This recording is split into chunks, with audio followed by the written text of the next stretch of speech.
Welcome to the Horizon Sportscast, where we deliver everything sports related. This is Josh. And I'm Jake. Today we'll be doing a division breakdown of the NFC South. Yes, one of the most fickle divisions in recent history.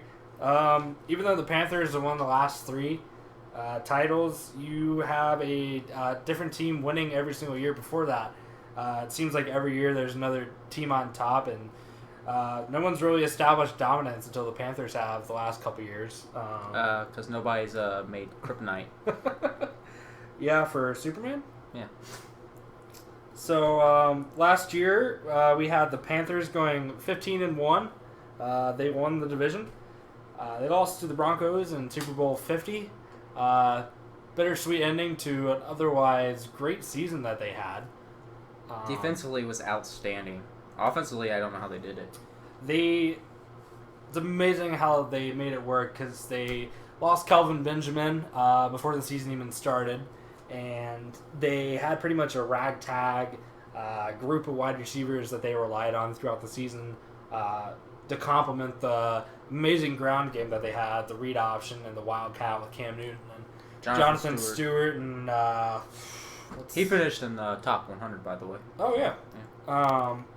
So yeah, it was really amazing what they were able to do. Obviously, Greg Olsen was a big part of that. He was Cam's favorite target, and you had Corey Brown had a nice season breaking out there. Ted Ginn had a pretty great season too. Yeah, honestly, just really needs to work on his drops and route running.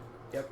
And Devin Funchess and Jericho Koch are the other two receivers that made some sort of impact for them last year, and I think Devin Funchess is going to be a big player for them this upcoming season. Oh yeah, with Kelvin Benjamin coming back, I feel like there'll be a nice compliment. Oh yeah. So tell us, who do you have winning the division this year? I have the Falcons winning the division at 9-7 and then 5-1 within the division. Well, I had a little interesting thing here. I have the Falcons and the Panthers at the top of the division, going both 10-6, and so I delved further into that. I saw that they have the same division record, so I had to go to NFL.com and read the tiebreaker scenarios, and after the division record, which they have the identical 4-2 record inside the division, the next one was conference opponents, and they each went. Common opponents, not conference. They each went 5-5 against common opponents, and then the next tiebreaker was the conference, and the Panthers had a leg up on them by one game. So I have them. It was a little long-winded, but I have them winning the division at 10-6. But I have both of them making the playoffs. So it's good to hear you know your basic math, Jake. Yeah, I had a little issue counting up the games, but it's all right. So let's dive into let's start with the Panthers. Let's dive into what they did in the offseason. See, they had a couple re-signings here with Stephen Hill, wide receiver, fullback Mike Tolbert, quarterback athlete Joe Webb, big returner guy for them. Also can come in a pitch if Cam Newton gets hurt. Guard tackle Mike Rimmers, defensive tackle Kyle Love, who is still alive. And center Ryan Khalil. Also, they released Charles Johnson, and they re-signed him to restructure his contract, so he's on a one-year deal again. It was a good move. He's been solid for him. He really has. Oh yeah, he's been a great player for him. Didn't really add much in free agency. Added Paul. I don't want to Soliai. Yeah, I didn't want to botch his name. He actually, I think, came off another squad, but he Falcons. played for the Dolphins for a while. Yeah, he played for the Falcons. But they also picked up Mike Cyphers. Mike Cyphers, yep. Hunter. And with those additions comes a huge subtraction. One of the guys that picked up in free agency last year, which I thought was a good veteran pickup, was Jared Allen, but he retired. He did retire. So that kind of hit their pass rush a little bit. I'll let you go from there. I was just wanting to mention that guy. He was a great player. Oh yeah, I love Jared Allen, and he's going to be a surefire Hall of Famer easily. But the biggest loss for the Panthers is easily Josh Norman, who they let go. They franchise tagged him and they rescinded it. And the Redskins swooped in and gave him the money. 5 years, $75 million contract with a $15 million signing bonus. I understand their philosophy that they feel that the corners are more predicated on their front seven, which they still have an amazing front seven. But if you have a great corner who can lock down number one receiver for you, why would you let him walk? You know? It's kind of puzzling to me, and I think it was puzzling to everyone in the NFL. I was shocked when I heard it, to be honest with you. Me too. He may be a little overhyped, but he's still, I mean, once again, he followed the number one wide receiver. Easily the best corner in the league last year, by far, I think. So statistically, yes. Yeah. And I mean, he helped, if I remember correctly, he did a good job on Dez Bryant. Yes. Mm-hmm. He held, 3 catches, I think it was, or something like that? Yeah, and the NFC South isn't slouchy on receivers either. He had covered Vince Jackson, Mike Evans, Julio Jones, Marcus Colston, Brandon Cooks.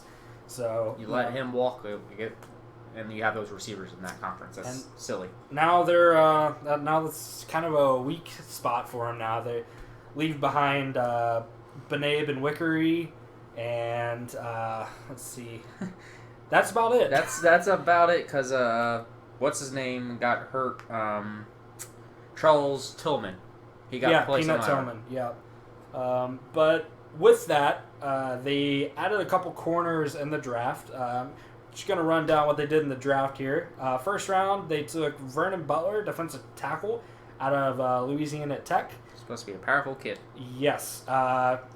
According to Mike Mayock, he's kind of a Michael Brockers, Linval Joseph kind of build. He's really athletic, really strong. It's going to add some nice depth at the already great defensive line. Defensive tackles, both of them right now are on their last year of their contract. They Started with Tulele and Kewan Short. Yep. So that's a big. I really like that pick. That was a good pick. Second round, they took one of the 2 corners that they picked. 3 corners actually. James Bradbury, cornerback out of Samford. Supposed to be quick yet raw. Yes, 6'1" frame. Kind of a developmental pick for him, but he's going to be pushed in there.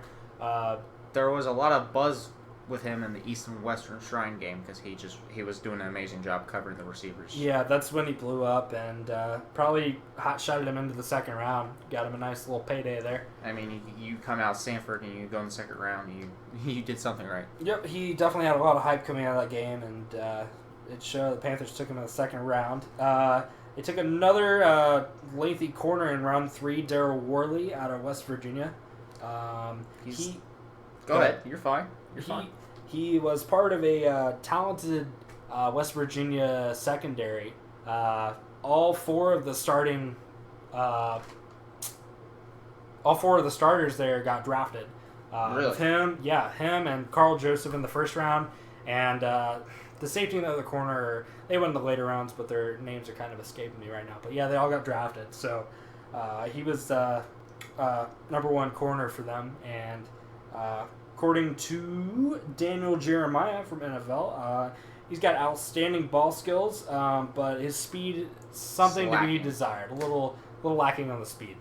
So we'll see what that does. I mean, like we said, we have Ben Erke, and then you have James Bradbury, so he could fit in as 3 or 4, possibly a nickel back there. And add another corner here in the 5th round. Zach Sanchez out of Oklahoma, who I thought was a really good value pick right here. I watched a lot of his games. Oklahoma's televised quite a bit, so I watched a few of his games. He has good ball skills, but one thing I noticed with him is he bites on double moves, and he gets burnt really often. So he needs to work on his discipline. Yeah, his discipline and his eyes. Definitely. All young kids got to work on that. I mean, but I think he is actually going to be a player for them eventually. He's projected to be a nickel in their nickel packages, so we'll see what he does. I really like how he plays the game, and I think he's going to be a good player for him. In 7th round, they added Bo Sandlin, tight end out of Montana State. depth pick there. What are you going to do? Big body, tight end. That's what Cam Newton needs. He likes those guys with those long range. That's all I got for him. All right, so let's take a look at their schedule. They start off the season, big matchup. I believe that's the first game of the year, right? Thursday night. If I'm correct, yeah. And they play at Denver. So, what do you think about that? That's kind of doesn't happen very often where the two Super Bowl teams play each other. Week 1. Yeah. Well, sometimes. Well, their divisions are playing each other this year. It just so happens that they faced off in the Super Bowl. They've been trying to do that a little bit lately, though, to try to get the Super Bowl. Yeah, with the NFL schedule, you play each division from the other conference once every 4 years. So it just so happened lined up. And, of course, the NFL is going to want... you have a Super Bowl matchup. It's the last game of last season, first game of the next season. So they're going to cash in on what's already a huge event for them. So... what do I think about the game? I think the Broncos are going to come away with... No, I actually have the Broncos losing. You do? Yep. I have... No, I have the Panthers losing. I'm sorry. I misread that. I have the Panthers losing, too. I think it's going to be a pretty raucous crowd there coming off the Super Bowl win. And I think the Panthers, they leave a lot to be desired for me. They do. I don't think they're going to be nearly as dominant as they were. I felt like last year their schedule just allowed it. I mean, they had some good teams last year, but that they played, but their schedule this year is just that much harder, and their division's getting that much better. And they kind of feasted off the weak division last year. Yep. I don't. No one finished above 500 in the division besides them. It was terrible. So one thing I wanted to point on was Cam Newton's leadership. We saw in the Super Bowl him. Getting visibly frustrated, and there were a lot of questions put out there that basically him with when he got stripped at the sack when they were down a couple scores, and he didn't try to fall on the ball. He looked like he was going to, and then he pulled away. Yeah, that's something to look at. I think he's a great leader. I like him. He's a leader by example for the most part by his play. He's still a little immature. Yeah, he's young. He's, 25, 26 maybe? So that's not on him. He's immature. If they're questioning his leadership, that's silly. I mean, he took that team. He didn't have the receivers as we discussed. Well, he had the receivers. I'm sorry. He had a ragtag group of receivers. I mean, Jericho Cotchery hasn't been a number 1 receiver since he was with the Jets. And so they signed him. He didn't do much. You had Ted Ginn. You know, he's had an up and down career. He had a solid career. Philly Brown, right? That's his name? Yeah, Corey Brown. Corey Brown. Sorry, I said Philly. Corey Brown had a pretty good year for a young player who was drafted in 6th or 7th round a year or two ago. Or was he a 3rd round? Josh, I don't think he was. I think he was undrafted. He might have been undrafted. So a young player who has a little bit of a ceiling. You know, he don't have very high ceiling. Right. But I mean, he made it work. Him and his running back. You know, that's really all they had on offense. Yeah, it was like we said at the beginning. It was really impressive what he did, and I think it's kind of silly to be questioning his leadership. It's just one of those gaffes that happened. Yeah. I mean, I would be pissed if I was one of his teammates and I saw that. But emotions run high in a huge game like that. You're struggling, and your team is going to lose. You had a great season, and it's gonna fall down like this in this kind of fashion. Kind of what you see here is I'm going to actually compare him to somebody. I know it's silly, but just for the emotional aspect, Brett Favre. Yeah. Brett Favre wore his heart on his sleeve. I could see that. So, I mean, that's what Cam is. He's the emotional guy. We'll have to see if his maturity improves this upcoming season, but I like Cam Newton. I don't understand all the flack he gets. Well, I do to some point, but to a degree, he's confident, but he's having fun doing what he's doing. Exactly, and the fans love it. I think people need to lay off of him, but what are you gonna do? So another thing I want to do point on here is their tackles.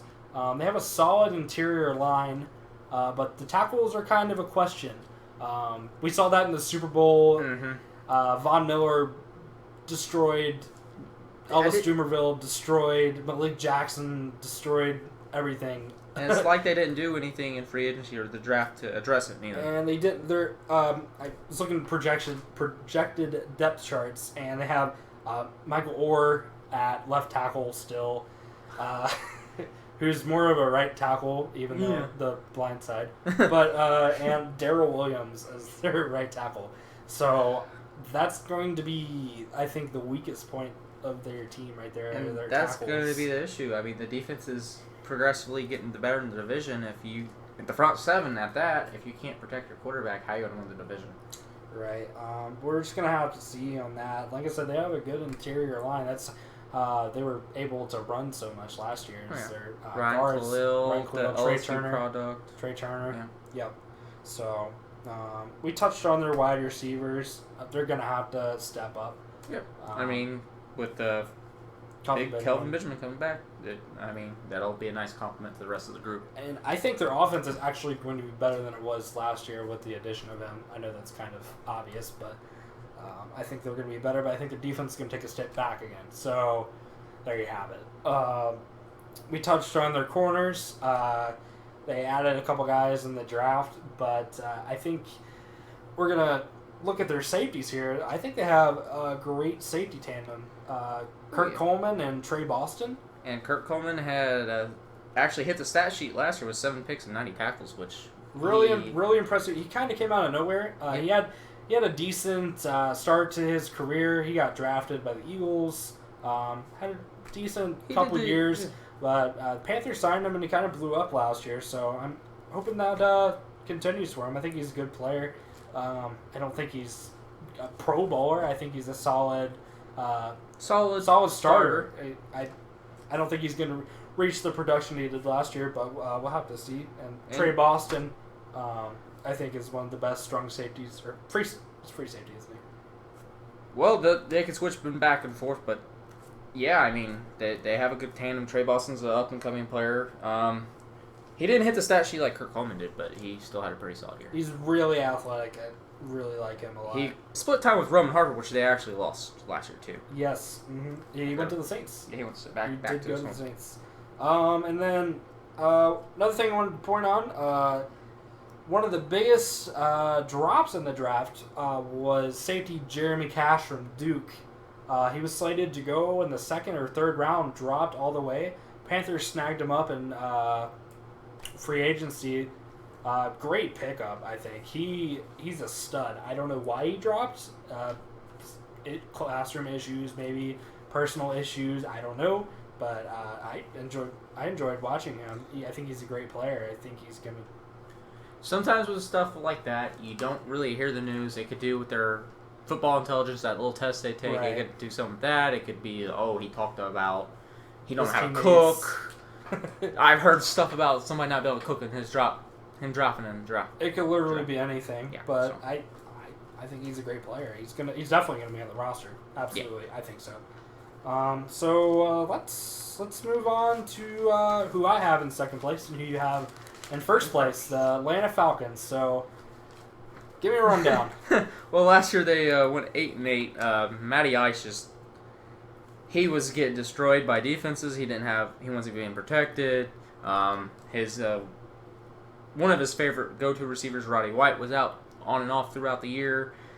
Just a terrible defense, too. They just didn't do anything well last year. The only bright spot they had was Julio Jones. Yes. Mm-hmm. Wanted to point out here that this is the Falcons' last season in the Georgia Dome. It's been their home for a long time, and they're going to be moving to Mercedes-Benz Stadium next year. Have you seen what that stadium looks like? I think I've seen a little bit on NFL.com. It's like the jagged glass-looking thing with like the pinwheel retractable roof. So looks super futuristic and kind of cool looking. So nice little, just a little note there. So yeah, they went 8-8 last year.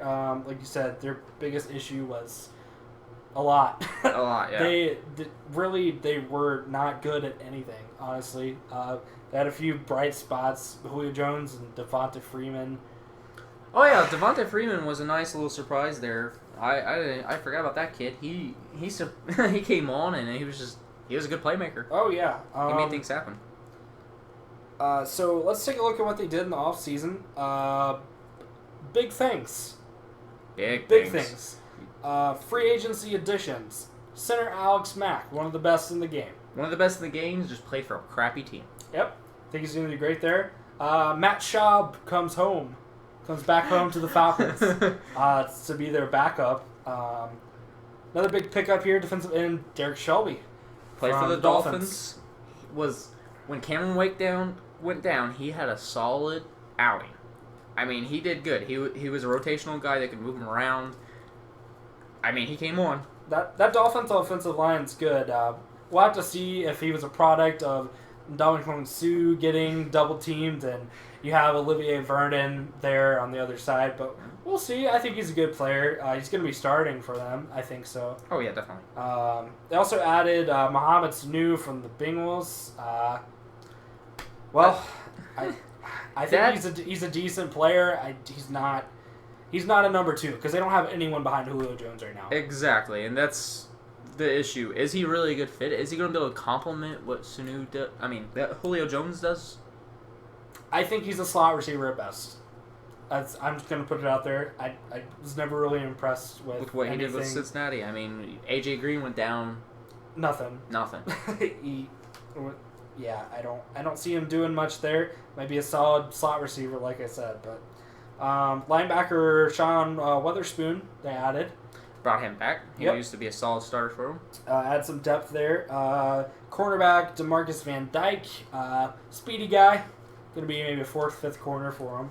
Special teams. Yep, and then I really liked this pickup. Added Courtney Upshaw from the Ravens. And he's going to plop right there on the line and put his hand in the dirt. He's a monster. That's where he should be. Yeah, but honestly, I feel like the linebacker spot for him with Baltimore. He was kind of lost. He was lost. I mean, yeah, he's a big guy, but it just wasn't working out. Then, good run stuffer. Run stuffer. I think he's a great player. He's going to fit well there. They got Derek Shelby, add that with Vic Beasley, and their additions in the draft, which we'll get to.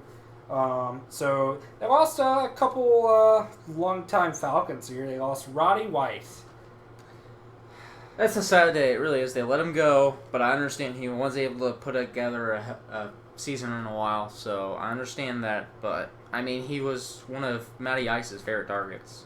It's one of those things, he's getting old and not able to produce anymore. It kind of sucks when you see stuff like that, kind of like Reggie Wayne a couple years ago with the Colts, and have a receiver or someone that's been there for a long time, and they're just not able to produce like they did, and you just gotta let him go. Gotta cut ties, unfortunately. I'm sure he will be coming back to retire with them whenever he does. And put you on the spot. Hall of Fame?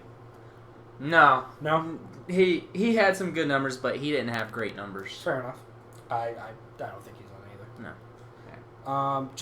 Justin Durant, outside linebacker, lost him. O'Brien Schofield, defensive end, outside linebacker. Paul Soliai. Yep, Paul Soliai. Went to the Panthers. Click. Jake Long, tackle. Getting kind of old there. They already got their franchise at left tackle. So it's time for him to move on. And kicker Shane Graham, who was always a little bit of a question mark. Yeah, I would say so. So let's take a look at what they did in the draft here. First round, they went with the safety out of Florida, Keanu Neal, who has a great name, by the way. Awesome. It's supposed to be a physical box safety, which just adds that physical presence that they need at the safety spot. Yeah, huge hitter.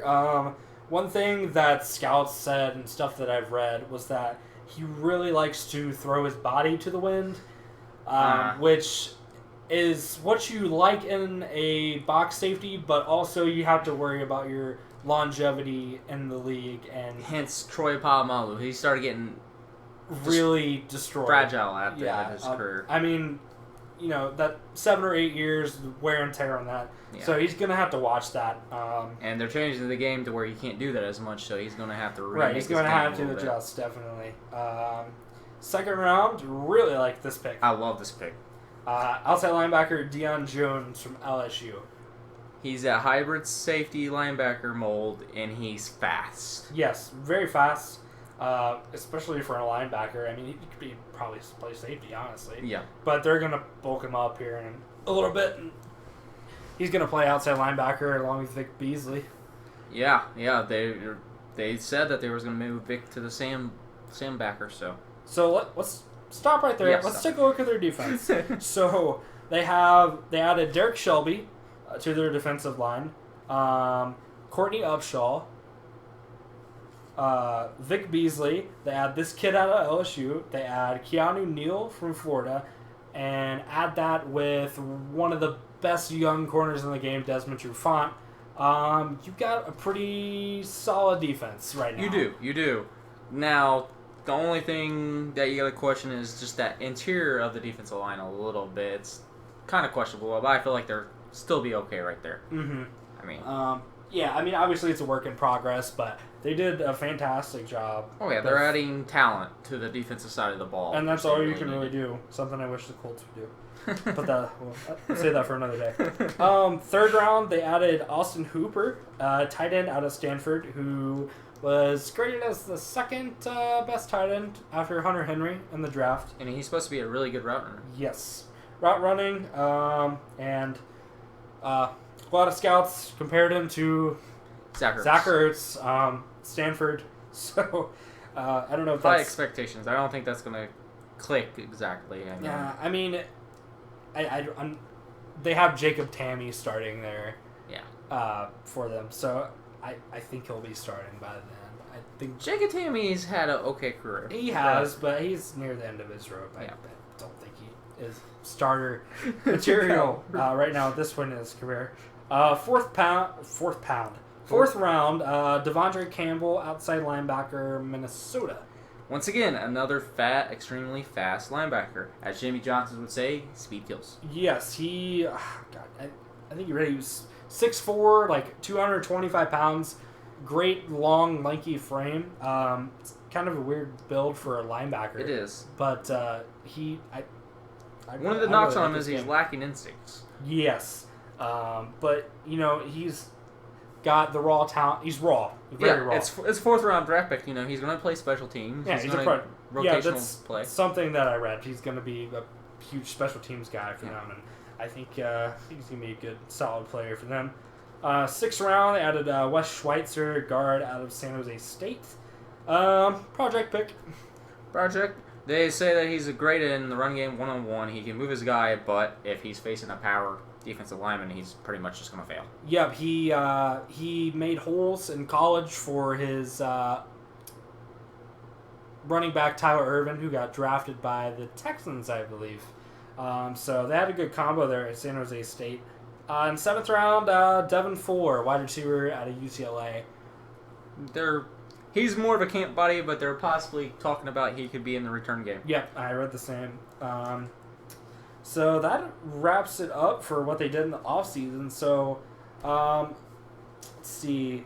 So we kind of touched on this a little bit earlier. What are they going to do at wide receiver? I know he's not a number 2, but Sanu's going to have to take that number 2 spot. I mean, he's getting paid the money to be the number 2 receiver. He's not going to... I don't feel like he's going to have the payoff. I mean, yeah, he's playing alongside Julio Jones, who's probably one of the best. I'm not going to say he's the best because I'm not going to get into all that. But statistically, he was the best. So, I mean, he's going to give him a chance to produce. And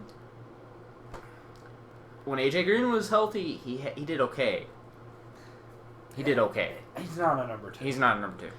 And that was the crazy thing this offseason. It was a weak wide receiver free agents class. I mean, even the draft was... Yeah, you had Treadwell and Doxson and Corey Coleman. That's about it for the first round guys. I mean, and Coleman was probably really the only complete guy. Well, Doxson too was pretty. I would say it's pretty complete. All the other guys were just role type of guys. You don't have that AJ Green, Julio Jones, first round pick, Mike Evans sort of there. So their offense is gonna be stagnant, probably. Yeah, they're really gonna have to. I think they're gonna have to rely on the run game quite a bit. Devonta Freeman and Tevin Coleman. Yeah. Who I like a lot. Who was he banged up a little bit last year? He was. Yep. And that I feel is going to help to complement your run game too, having a more of a loose guy and then a power guy. So, I mean, that's why they're going to go 9-7, because I feel like you just don't really have a team that's going to be able to stop the run in that division. And a big thing, I thought that Devonta Freeman, and they both did a great job catching the ball out of the backfield. So that might help Matt Ryan out a little bit. Oh, yeah. Having that option, that third or fourth option out of, always. Yeah. So I literally have no idea what they're going to do, though, besides Julio Jones. So Yeah. that's something we're going to have to look out for. We touched on their defense, but you kind of have questions at corner. That's the biggest issue, I think, on defense. Who's going to play across from... Yeah. That's... Ugh. See, I don't even know who they would... It's musical chairs. Yeah, we're going to have to see on that. So we start hearing them rave about in training camp, this guy stepped up. Oh, man. So, you had them winning the division, right? 9-7? 9-7, 5-1 within the division. Very interesting. Defense wins championships. That's what I can say. I feel like they have better defense. Falcons to the Super Bowl? No, definitely not. No They don't have enough offense. No. Not going to happen. Defense wins championships. Defense does win championships, but they still are missing a couple pieces. As we just discussed, number 2 corner, we don't really know. All right. Let's move on to the Saints. Saints. What do you have them going, Josh?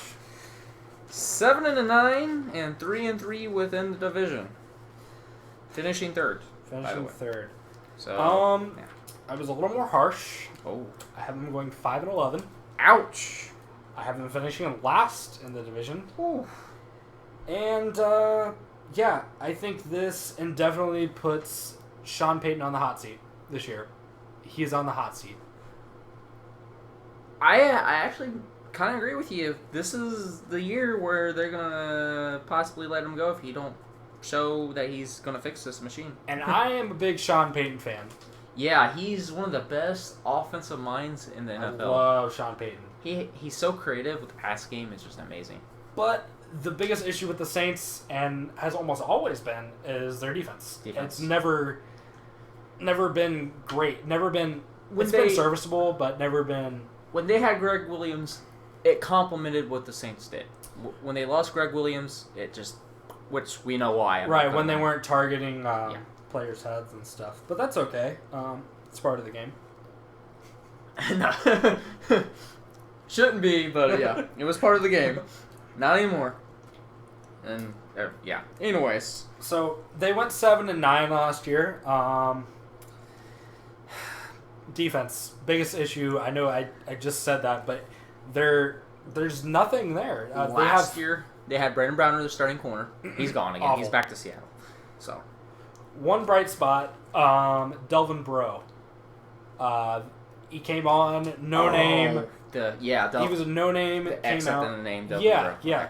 Fits perfectly with Louisiana, huh? With the EAUX last name. But I watched him play a couple times, and he was pretty impressive. And he's a young guy, so he's gonna be their number one. They have a good front three. I forgot the three technique. The defensive line. Cameron Jordan. Yeah, love that kid. Amazing. Oh yeah, he's definitely a stud. They tried to revamp their defense. They tried to revamp the whole team. I wasn't a big fan of what they did in free agency, to be honest with you. Let's start with the re-signings. They re-signed their backup quarterback, Luke McCown, who has a sweet commercial deal now. Really? Yeah. He, I think it's with Verizon.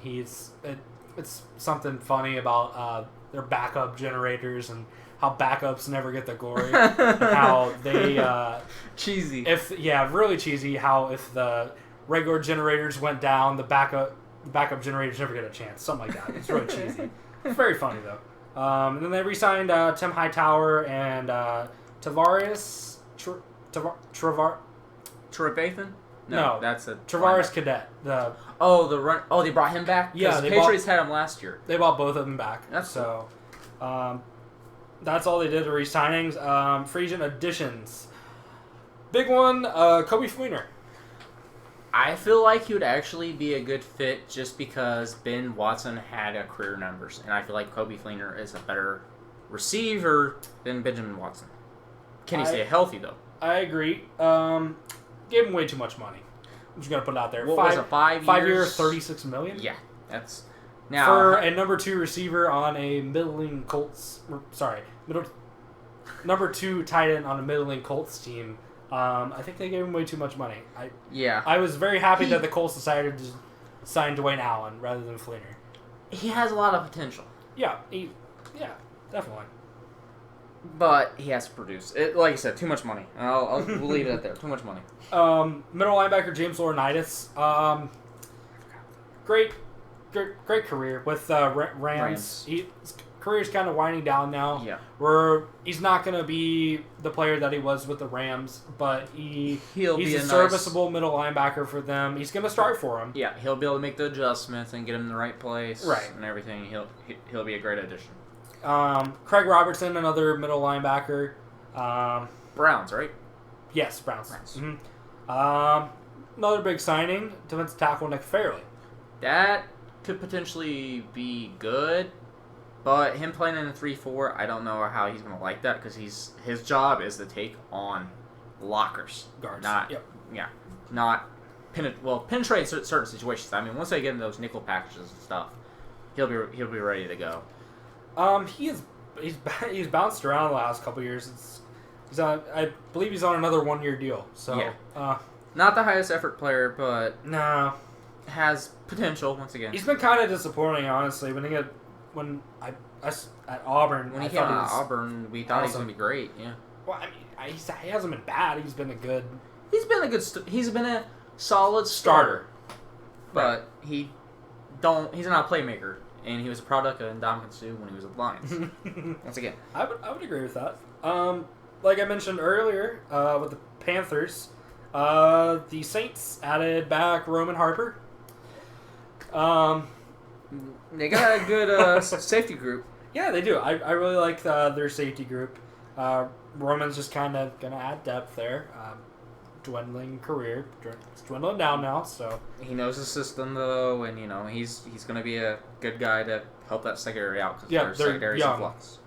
And then added Connor Barth, kicker. From the Bucs, he had a couple misses last year, and the Bucs were very unhappy with him. But him playing in a dome... Yeah, the Bucs were so unhappy with him that they decided to waste the third-round pick on a kicker. We'll get to that later. Departures, big one here, Marcus Colston. Oh, man. A very solid starter for them. Not great numbers, but pretty solid. I mean, 1,100 targets, 711 receptions, 9,700 yards, 72 touchdowns, 506 first downs. That's a crazy stat when you think about it. Yeah. That's a lot of yardage. That's a lot of first downs. That's a lot of first downs. It's a lot of yardage. And he was Drew Brees' security blanket. He was the chains. He was the chains. Yeah. I mean, he was a great addition to their team. And it's funny because he came out of nowhere. He did. Out of Hofstra. All of a sudden, Drew Brees was... Yeah. Just throwing the ball and he was coming down with it. Clicked like crazy. Another one of those things where like I said with Roddy White, getting older... Been with him the whole career, just kind of gotta let go, gotta sever ties. Defensive tackle Kevin Williams is gone. Guard Mike McGlynn is gone as well. Just a little depth there. So let's go ahead and get what they did in the draft here. All right, yeah. The first round, they picked up Sheldon Rankins, defense tackle out of Louisville. Blew up in the East-West Shrine game. And that is where scouts fell in love with him. He was a second, third round pick before that. And he blew up. And he shimmied his way on up to top 15 pick. Yeah, I mean, his pass, he was just he's kind of quick, kind of like the Rams defensive tackle, Aaron Donald. He's quick and twitchy. He's a good interior pass rusher. So we'll see what he can do. Great instincts as well. That's what I read. Mike Mayock from NFL.com. Second round, my boy, Michael Thomas, wide receiver, Ohio State. nephew of Keyshawn Johnson. And yeah, I mean, I'm not an Ohio State fan, but I've heard a lot of things about how competitive he is. He's got that. He's got that pedigree, Josh. You know, he lacks speed. He ran like a 4.5, which he's gonna be number 2 behind Brandon Cooks. Oh, so you do have him slot as number 2? Yeah, I do think he's gonna be number 2. I agree with that sentiment. Yeah, like you said, really competitive. I mean, I watched the kid play for 4 years, and he was super competitive and faces talking trash. You kind of like to see that out of your receivers. As Michael Irvin would say, he's a dog. He is a dog. One of his best abilities is his ability to high point the ball, which he has great ball skills. Drew Brees loves giving you a chance to go up and make a play. When I saw that he got drafted by the Saints, I was like, perfect, absolutely. Offense, Drew Brees, Dome, perfect. I love that pick. Second round as well, they traded up for this pick. Another Buckeye, Von Bell. I have a question for you. Sure. Okay. We were talking about their corner spot, right? I know what you're going to say. Yeah. Urban Meyer said he has the cover skills of a number 2 corner. He does. He often covered slot receivers. Okay. He sometimes covered number 2 guys. He manned up a lot of receivers, so he has that ability to play corner. I know he played corner in high school. Right. But he is more of a strong safety, I think. But he can definitely man up. He's going to be able to stick with tight ends, definitely. The only reason I ask you that is because I'm not trying to take us off track. You look at the safety room. You have Jerry Spurd. They give him a huge contract. Mm-hmm. He hasn't paid off, but then you brought back Roman Harper. You still have your first round draft pick a couple years ago. Kenny Vaccaro. So that's something that I've looked at too, and I could see him getting a little work at corner. I don't know if that's the best place for him, but they do a lot of zone. Yep. I don't know. We'll have to see. I think he's a baller though. I really do. I mean, if you get that price from your head coach as a safety that you could go cover the number 2 corner, and you've done it. I mean, heck, move him around. I think I've been reading some stuff about the mini camps, and he's been balling out in the mini camps, like picking off passes and being all over the place and flying all over the place and making hits and tackles. I love players that can be all over the field. It's just one of those great things about defense, just seeing them fly around, just making all kinds of different plays. That just shows you, even in practice, they're going to be a playmaker in the actual game time. One big criticism about him that I kind of agree with, but he doesn't. He's a good tackler, but he doesn't drive forward when he tackles. He doesn't run through. So if you saw this a lot when Derrick Henry, when they played Alabama in the Sugar Bowl in 2015, Derrick Henry ran him over numerous times, which it's Derrick Henry. Right. Dude's like 6'3", 250 pounds. But often he would go to wrap around and he wouldn't run through. He would just wrap around and let them fall on top of him. So that's one thing you want from your safety, to be a box safety, run up, run through the run through the running back, wide receiver, whatever. So that's just one critique on him that a lot of people will say. I mean, NFL camps, you're going to get more of a chance to work on that. It's college, you don't have as much time. Right. So I think he's going to be a great player for him. Yeah, I'm excited to actually see him play. I'm not a big college football fan or Ohio State fan, but I'm actually excited to see this kid play. I like versatile kids. So they lost a couple picks to trade it for Von Bell, but they traded up again in the 4th round to get David Onyemata. That sounds... Onyemata? I think you hit that right on. I hope so. Manitoba, Canada. Manitoba. There you go. Raw. All you're going to say, raw. Project 3-4 guy, definitely. But like I said, raw. Very athletic, though. I mean, the 4th round is definitely the round where you start picking guys where you think you're going to be able to mold them into what you want. Mold them into what you want. For So- a scheme, for the future, blah, blah, blah. I like that pick there. Oh, yeah. I want to read out this next pick for you. 7th round, Daniel Lasco, running back, California. Is that a little bit reminiscent, Jake? Good memories. Back in the NCAA 14 Dynasty days, I had Cal, and I used to run over Josh with Daniel Lasco. Just kidding. You wish. Just kidding. But I like this pick. He's a good 7th round pick, I think, for them. I mean, he's good out of the backfield, solid, good runner. He's super explosive. fast. He's not super fast, but he's explosive. Yeah, he can go in and out of cuts. Like, he's so freaky, shifty. And Sean Payton will be able to utilize him if he makes the team. Right. They got crowded backfield here. Mark Ingram, C.J. Spiller, Tim Hightower, Tavares Cadet. So he's going to struggle to make the team, I think. But we'll have to see. All right. So let's go ahead and get some of the topics that were down here. We talked about their defense, which is still a huge question mark, even with the additions that they made in the draft. Do you feel like Jerry Spurge is going to be able to live up to his contract? No. No. Nope. You think he was the Product of the Bills? product of the Bills? Yeah. In that division, except for the Patriots. The Patriots destroyed him, but Yeah, I think he's a good player. I don't think he is. He isn't what he used to be. No, definitely not. He's not gonna. I don't think he's gonna live up to his contract. I think Von Bell's going to kick him on his way out, since they're talking about after this year they can possibly release him without getting hit too hard. I don't know. I think he's definitely gonna push for playing time. He's gonna see the field a lot this year. Yeah, like you said, they're crowded at the safety position, so you might be able to make that adjustment to be kind of a tweener there, safety corner. So we'll have to see. I touched on this earlier with the Sean Payton hot seat.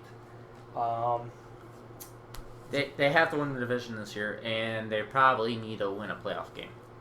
I don't think they're going to do either. I don't think they're going to do either neither, but that's probably what the expectations are, or he's on his way out.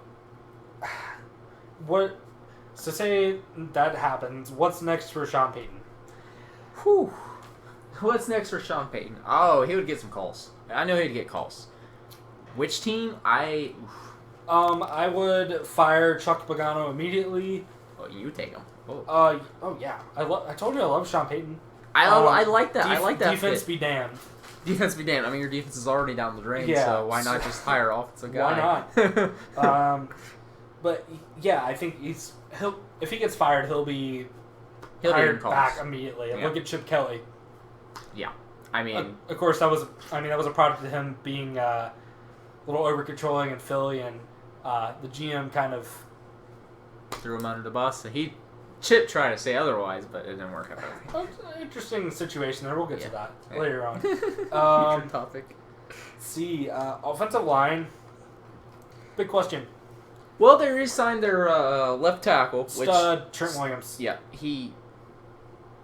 yeah. Stud guy, just awesome, very athletic. He's like one of the fastest offensive linemen out there. But yeah, very, very good.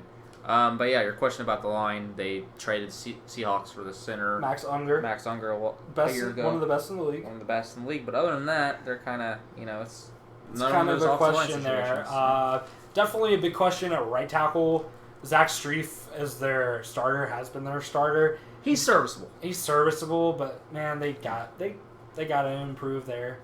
I feel like he helps run game though. I feel like he's a better run blocker than he is a pass blocker. So yeah, definitely. Another thing I wanted to touch on, Drew Brees. Window's closing. 3 years tops. I think You give him 3 more years?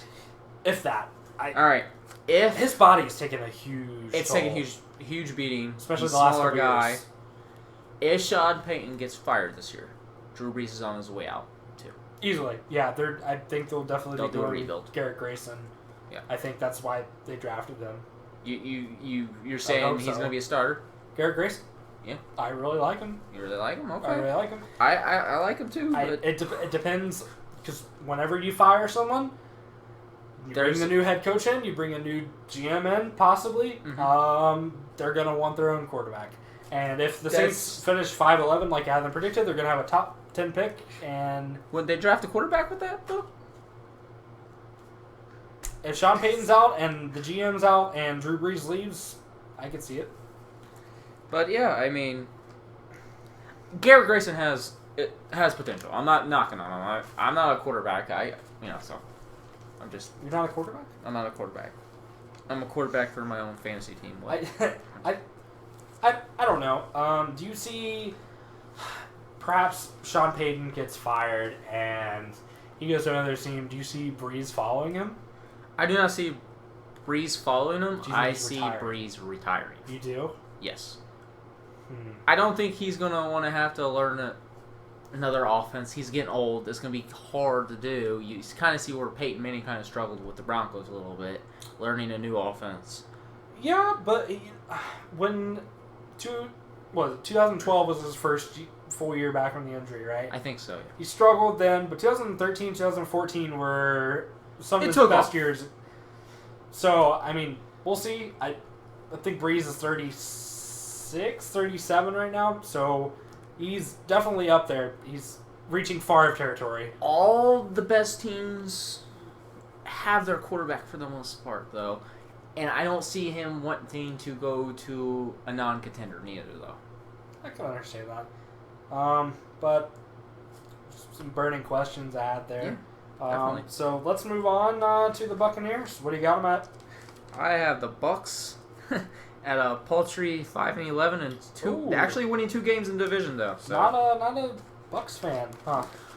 Well, I like what they're doing. I really like what they're doing. I know you knocked on Jameis Winston a little bit, but I feel like he has promise. I'll get to that. And they did some good things in the draft, which we'll get to. Free agency, that's where I'm like, they didn't do enough. I would agree with that. They went 6-10 last year. Take you back to December. Buccaneers are 6-6. They're in the playoff hunt. The NFC was so jumbled last year. The bottom half there, the wild card. They were 6-6. They had a chance to possibly make the playoffs. They lost 4 in a row to end the season. Lovie Smith gets canned. Lovie Smith has never been an offensive guy. No. Even his defense struggled with the Bucs here, which they didn't have enough pieces on defense. Oh, anyways. No, not at all. But defense is supposed to be his forte, and the defense wasn't even good.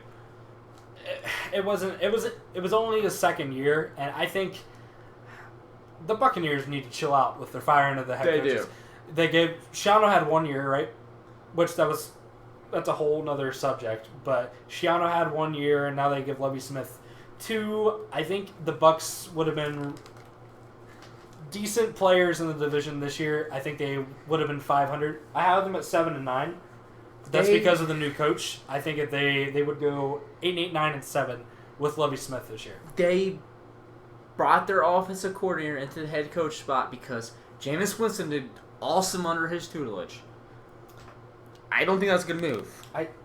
Just keep him the offensive coordinator. What is he going to do about the defense? What is he going to do about the offense? What is he going to fix? Nothing, and they didn't really address that at all.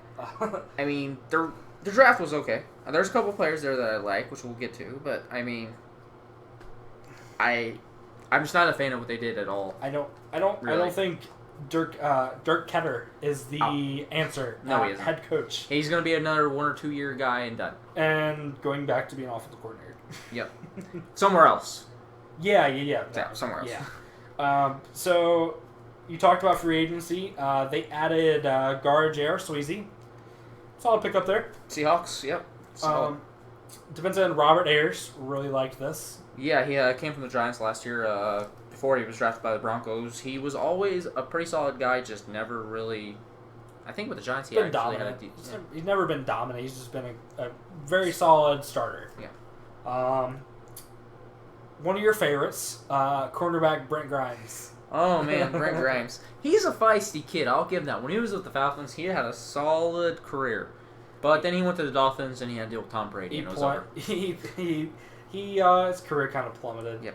But maybe this will be career rebirth here for him in Tampa Bay. He's maybe getting a little older, but yeah, I mean, is Werner still there?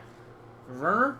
Yes, Okay. actually. So they got Werner, they got Brent Grimes, and then we'll get to the draft. we'll get to the draft. Also safety Chris Conti played for the Bears. Yes. And the year before, I think. I don't remember where he played, but yeah. Special teams guy maybe can He was a Lovie Smith guy. Yeah, spot starter too. That's weird. They brought him over. And Lovie Smith's gone. Middle linebacker Daryl Smith. Solid veteran. He was with the Ravens last year. Yes. He contributed. He's still able to play. Yep. It's going to be good for that young linebacking core that can learn under his tutelage. Quan Alexander, Levante David. A beast. Oh, straight up beast. Love Levante David. He had an off year last year, but he's still a beast. It's okay. Their defense is awful. It wasn't his fault. And punter Brian Anger from the Jacks. Man, that just makes me angry. I'm just kidding. Angry? Yeah. Departures. A couple defensive tackles. Henry Melton, Taquan Bowers, and middle linebacker Daniel Ansana. And also, a loss in another retiree, Logan Mankins, a former Patriot. I'm sad to see him go. He is gone. He was a technician at his position. And he could move around and play a left tackle, which was a surprise for a guard. Josh, I'm only 22, but I'm starting to get that point where I feel old because I see all these players retiring. Gosh, man. That I watched when I was a kid. I know, it's terrible. I'm 4 years older than you. I'm feeling like I'm 40 my childhood hero just retired a couple months ago, and I'm starting to get the feels. Are you going to cry right on the set right here now, yes, Jake? I'm going to cry. I need to hand you a tissue. All right, let's get off of me. All right. Let's get to the draft. First round. Love the pick. Vernon Hargreaves? Hargraves. Yep. Out of Florida. Like you said, love the pick. I mean, kid is just... He's a Joe Hayden kind of guy. Mm-hmm. Really, honestly. You can compare him to Joe Hayden. Maybe better ball skills, actually. Kind of like Joe Hayden, lacking some speed. But I'll let you continue with that. Really like this pick. There was a lot of... The pick before him was Eli Apple from Ohio State. The Giants picked him.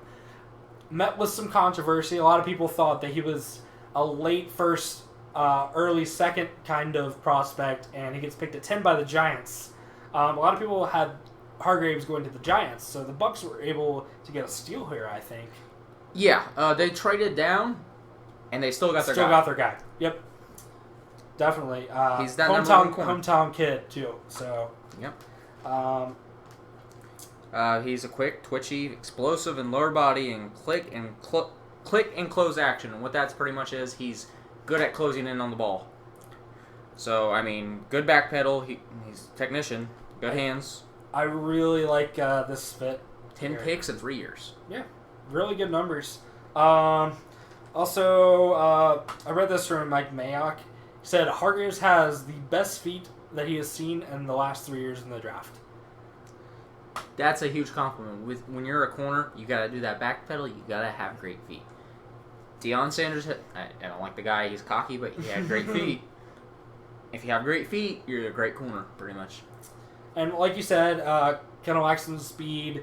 Also lacks some eye discipline, which is going to... He's a young corner. He's 21, 22. College game, you're dealing with a lot of, just...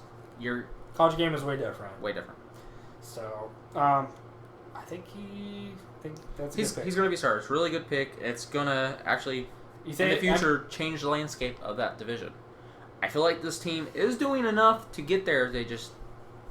They're building and building and building and building. They have a nice group of young players. Yeah, definitely. They got to keep a head coach in place, first of all. But yeah, they can't do this. Musical chairs. Ketterer can't be out in 2 years. No. If they're going to go with him, they need to go with him. Yep. If this is Jameis's guy, they need to stay with him. Exactly. That's my opinion on that. Second round, Noah Spence, defensive end, Eastern Kentucky. I'll let you take off. I know you love this kid. I love this kid too, but I'll let you take off. All right. Well, started his career off at Ohio State. Was part of Urban Meyer's first class there at Ohio State. He was a Penn State commit, and Urban flipped him. He had a great freshman season, and his sophomore season, he came out I believe he had 8 or 9 sacks. Yep. Was part of a really good unit that year. And then some issues started fluttering around the end of the season after the Michigan game. He missed the Big Ten title game because the Big Ten suspended him for failed drug tests. So this kid was on ecstasy. As crazy as that sounds, he was addicted to ecstasy. So kind of I felt so bad for him because I subscribed to a couple of Ohio State insiders. I don't anymore, but I did at that point in time. And a lot of speculation was that it was grades. But then it came out that it was a drug issue and that it was a couple times. And they went to appeal it, and it wasn't appealed, so he left. He left and went to Eastern Kentucky. Urban Meyer helped him out, though. He did. He was like, hey, you should go and take this opportunity here. And I'll tell you what, they did everything in their power to have him stay. Right. I mean, he was one of the best defensive linemen in the nation as a sophomore. Yeah. So very. He's one thing. He's a really good speed rusher. That's his forte. That's his forte. Kind of undersized though. Undersized. He hasn't developed a counter. I'm not going to get on into all that from his speed rush, as you said. Speed. Yeah, speed. But he has a great motor. I think. Huge motor. He can go full speed all game. That's what's been said. Full speed all game. I really liked this pick. I thought they got good value here in the second round too. I thought he's a first rounder. Yep. I mean, he takes good angles around the corners to get to the quarterback. He's highly intelligent. I mean, he's maybe immature, but highly intelligent. Made a couple mistakes, but all young people too. So yeah. You can't really. So, I mean, we're gonna go through all these breakdowns. You got plenty of kids who had issues in school with their grades and drug issues, but still having issues in the NFL. Josh Gordon, heck, Martavis Bryant. Yep. Anyways. Whatever. Third round, I mentioned this earlier. Bucs got rid of Connor Barth and drafted Roberto Aguayo, the kicker out of Florida State, known as Mr. Automatic. Did you read anything on him? From 40 yards, was it? Yeah, 40 yards or under, he's money. After that, it's a little questionable. He was a 3-time All-American. He hit on 89% of his field goals throughout his career, which spanned 4 years. Which is really good. Really, really good. The only knock on him is that he doesn't have the power. Anything over 45 yards is going to be a little tough for him. So there's a little bit of talk that he actually has a little more leg power than people think. I don't know what that is about. I don't remember who it was, if it was Mike Mayock or the other guy, but they're actually saying watch out for his leg power. He's actually he has more leg than people think. We'll see. But one of the knocks on him is that he doesn't have a kickoff leg, so he's not going to be... Punter can do it. Punters can do it. I agree. But 3-time All-American, won a national championship with Florida State. We're starting to see that special teams are becoming a huge part of the NFL. With them backing up that extra point. Huge.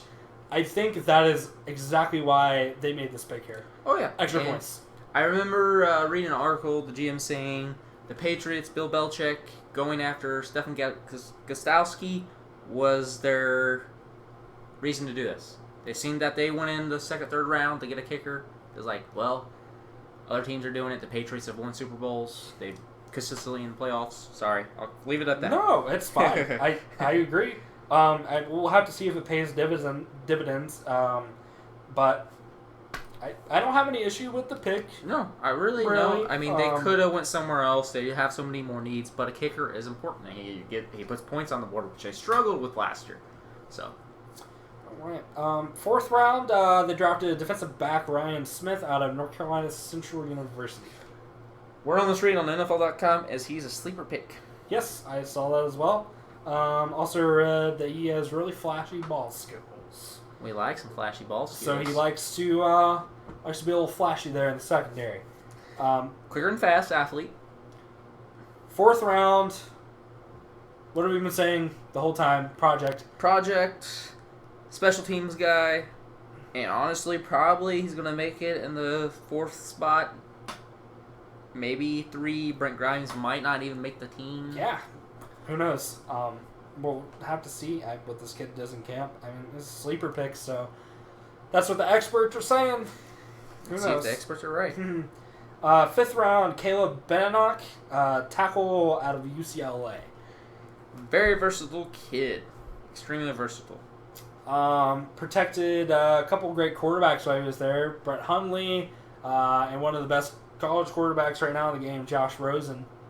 So he has some experience protecting the franchise. So we'll see. He's a 5th round pick.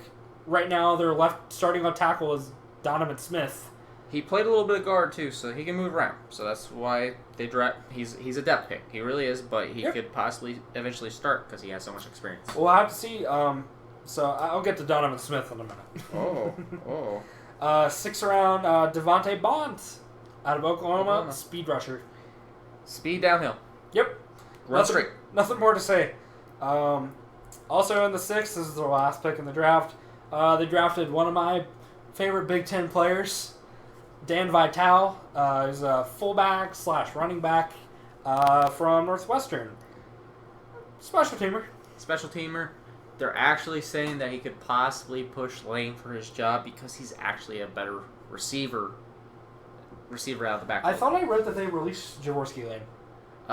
They might have. I'm not too sure. I know at the last time I checked, I think they said they're just going to possibly push him for a spot. I'm not too sure. But, yeah. Good. Well, this is your guy. Jake, you got to talk about him a little bit. Tell us Jaworski Lane is an American football fullback who is currently a free agent. Oh, wow. Did they just, release him literally, 5 minutes ago? Yep, because when I was writing my notes, I saw that I was looking at the depth chart, and I didn't see Lane on there. So I was like, did they... Well, there's your starter right there. He's not, he's... We'll see, man. He's a lunch pail kind of kid, yeah. So, said earlier, Donovan Smith. What are your thoughts? Left tackle. Oh, they have him put in at left? Yeah. Young guy, and this division's getting better defensively. That's a little scary. I mean, the kid has a lot of potential, but left tackle? He's more of a right tackle or guard. I agree. His pass protections is questionable. At best. Your franchise quarterback, who's in free agency right now? To be fair, they are rebuilding, so you're going to have these holes on teams like this. We've gone through 2 divisions, and there have been multiple teams inside these divisions that are not very good, and we see the holes specifically on the offensive line. You have a lot of issues on the offensive line. But your blind side. Do we remember Lawrence Taylor taking out that... Do we remember Lawrence Taylor? I mean, that's the reason why they draft left tackles. I mean, and make them one of the most highest paid players in the NFL. That's kind of... That's the reason why they're so important and so coveted, because... Like I said, we're going through all these teams, and we're looking at the depth on the offensive line, and it's a lot of issues with a lot of teams. Depth is not good. No. So that's something that's to look at. That's going to be one of my bullet points, is once again going to be able to take the next step. If you don't have a franchise left tackle and his franchise left guard retired, what the heck? How is he going to grow? So let's talk about Winston then, since you brought him up. Had a solid year last year. Very solid. Inconsistent to start the year. Threw a lot of picks, had a lot of turnovers. He went 22 touchdowns, 15 interceptions. Which for a rookie is honestly... I think he had a better season than Mariota. Statistically, yes. Mariota was hurt, though. He was hurt, but I feel like Mariota made better decisions. Not to get into that discussion, but... Ceiling's so high with this kid. He just has to work on some mechanical and mental stuff. Maturity, yeah. He has excellent arm strength, though, which is huge in the NFL now. Yeah. It's all about getting the ball down the field. And he can do that, and he's got a couple big body guys. Nice trees out there to throw it to. So we'll see with that. one thing that I want to know is, can their offense improve? Last year, they were 20th in points scored. They were in the bottom half of the league. And also on defense, they were 26th in points given up. Offense? He has another year within the offense. Winston does. So I feel like the offense is going to take a step forward. But once again, it comes back to the offensive line. Are they going to have the offensive line in front of them to actually put points on the board? Defensively, they've done so much. It's nice what they have there, but can the offense keep up and put points on the board to help the defense out?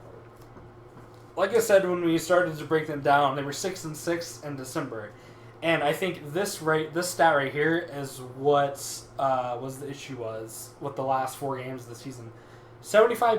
Negative 75 point differential. And that kind of brings me to my point. Can this team compete within this division? They're getting there. They're getting there. They're building to get there. Yeah, they do. I have them in 3rd place. Like we said, I don't know if Dirk Ketter is the answer there at head coach. But they made the decision. We don't want them to. If they really want to be a contender, they can't let him go. They gotta sell. They gotta put it all in with him for a couple, at least 3 or 4 years. Give him 4 years. 4. I'm just joking. Well, the Bucs like to give their head coaches 2 years. So Yeah, we'll see. Well, that's the big thing in the NFL now with these hotshot offensive coordinators getting jobs. We'll have to see. See a lot of new hires, a lot of non-established guys getting jobs now, and we're just gonna. There's not a good track record of Coaches. No, not really. There isn't. I mean, they don't want to give the guys a chance to actually build a team, the veteran coaches, to build the team the way they want to, so they bring on these young guys and say, okay, you got to give it to us in 2 years. What are you going to do, man? I mean, it's your first head coaching job, and you have 2 years to build a team that's going to make the playoffs. And you're taking over a team that's probably utter crap. I mean, unless your coach is retiring, like Coughlin, which the Giants are. We'll get to that later. But this team just has so many holes. You got to give them a chance to build it up. I mean, you see the draft. The GM and the coach did a decent job with the first 2 picks. And the 3rd pick, I mean, you get a kicker. I mean, that's pretty solid. I mean, but in free agency, you got some veteran guys that can contribute. They could have done more. They could have done more. We'll just have to see. I mean, I have them in 3rd place. I have them at 7-9. So you actually haven't beaten out the Saints, which I am a little surprised. I think the Saints are going to be garbage this year. I'm sorry. I agree. I just feel like the Bucs are going to be more garbage. I don't know, but there's nothing much more to say about them. They're a young team rebuilding. Yep. So that about wraps it up for the NFC South. Josh, who are we breaking down next time? Well, we have a lot of listeners that actually like the AFC North. Really? So yeah, Bengals and Steelers fans a lot in this area, Browns fans in this area. So I think that's a good direction to head into. Yeah, I hope our listeners enjoyed this more recent podcast. We got a little bit more info, and was a little bit more prepared, a little bit more informed and prepared. So hope you guys enjoy it, and we'll see you next time. See you next time, guys. Thanks.